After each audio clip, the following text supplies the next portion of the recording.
Let's put Dory and Scott together. Dot. And immediately we all thought of the red dot, which is what you put on a work of art when it sells. Right. So we said red dot. And That was it. My name is Scott Bennett, Dory DeCamillis. and we own Red Dot Gallery in Edgewood, Homewood, Alabama. We've been here 21 years. 21? I guess you could say unfortunately or fortunately, we always tend to do things kind of 100%. Yeah, we do. Yes, we were both exhibiting artists and we needed studio space. And we also we were doing the outdoor festivals and it was a hard way to make a living. So we wanted to start teaching and we had to find a space that could teach and That we could make our work. make our own work. Yeah. That was our goal. And that's how And we make got money going. doing it. But every day we'd be like, this is never going to work. When Red Dot started, I had spent the past, before that, 15, 20 years just being a working artist, living off of my paintings and traveling all over the country selling work. So switching from a selling artist to being suddenly that my bread and butter was the teaching, it was an adjustment, but it was really a relief because selling paintings is a feast or famine kind of affair. Even though I was doing pretty well, I still, you had to paint and then sell.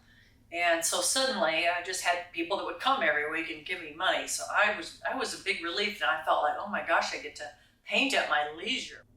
And I still have that. I feel like that's pretty luxurious to get to paint at my leisure. We kind of get to make what we want. Mm-hmm. Kind of, yes. But it does make us kind of like selling and who cares? Yes, I know. We would have better careers if we still were out. I'm self-employed. Yeah. And there are huge benefits and huge drawbacks to that. Right. There are plenty of people, if I told them the kind of risks we had to take and the going without health insurance for many years, just a lot of things that we did and a lot of people would never do. I think for a long time we kept thinking it was never going to work. For years, probably. It's like each month we'd go, whew, we made it another month. Right. And after 5 years, we're like, okay, I think we're in business. Yeah. We thought when we opened we were going to be a gallery, a teaching space, and a working studio. But now we found out pretty quickly we did not want to sell art. My work week is packed into Tuesday, Wednesday, Thursday, and I teach classes all day long.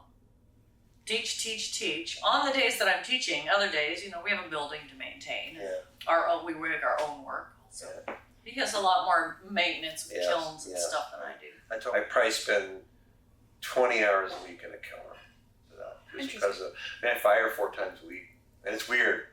And I only started thinking about that a few years ago, like, wow, I spend a good part of my life in this little room. We talk about trends that we see in teaching, about blending their edges, blending between an object in the background or over and over.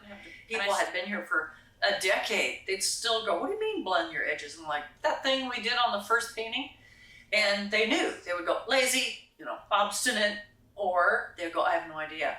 And so I figured out it's this liminal space between things that there's no name for it. It's the nothing space between things. Rounding the edge. Like when you cut an edge with a needle or a knife or whatever and you leave it flat.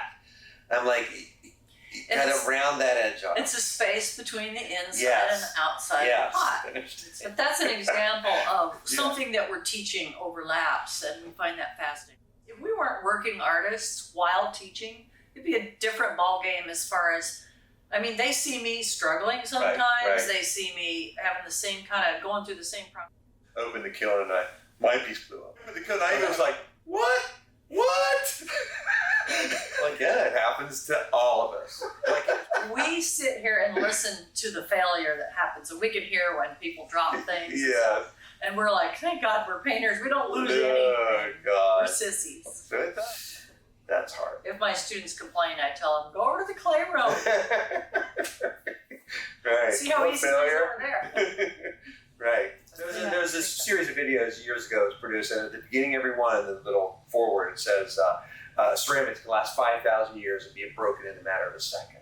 That's so true. I've heard it, but they say it in a different way, but I like the fact that it's both permanent and fragile at the same time. I don't know that we knew we were gonna like teaching as much as we did. When we first started, we're like, we need to make a living without traveling. Right. And then when we started teaching, I think both of us not only took to it and liked it, but also were good enough that we gained a following. And then along with that, I think that we didn't know that was going to happen is that we were going to make a community. We didn't even think in those terms. We just thought we can maybe make a living and teach people how to do this and make our work. That was all we thought about. Yeah, the community part, it's like our social life for the most part. And I know. But we just didn't think about I that. have people that have been coming 20 years. That's me. Yeah, absolutely. 5, 10, 15, 20 years. People stay. It's hard to find out in the world to have a tight knit bunch of people you get to see every week. We have friends, but we probably see our students as much or more than our friends. Yeah. We also have I think you do too, a lot of variety of different kinds of people. Right. And people have commented, like, these are not people I would ever hang out with or be friends with, and we are tight. I don't think it's anything we could have planned. No, we just saw it happening. And I wouldn't be surprised if we tried to plan it. Probably would have failed. Probably wouldn't have worked. I've seen it change people's personalities and outlook on life. And a lot of them say, this is my favorite 2 hours every week. Yeah, yes. That's kind of an honor. We have said all along, this place is organic. Yeah. We just wanted it to be a happy place. What we want people to go home with is enjoyment, and somehow they've been challenged enough that they have that little flow between effort and ease. I'm relaxed and I'm having a good time, but I'm also pushing myself enough to have a little bit of what we want. We're learning. I mean, it's changed for me though in a way, because in the beginning I thought more of like, I want to get people to be good at something and to teach them how to do this, which I still do.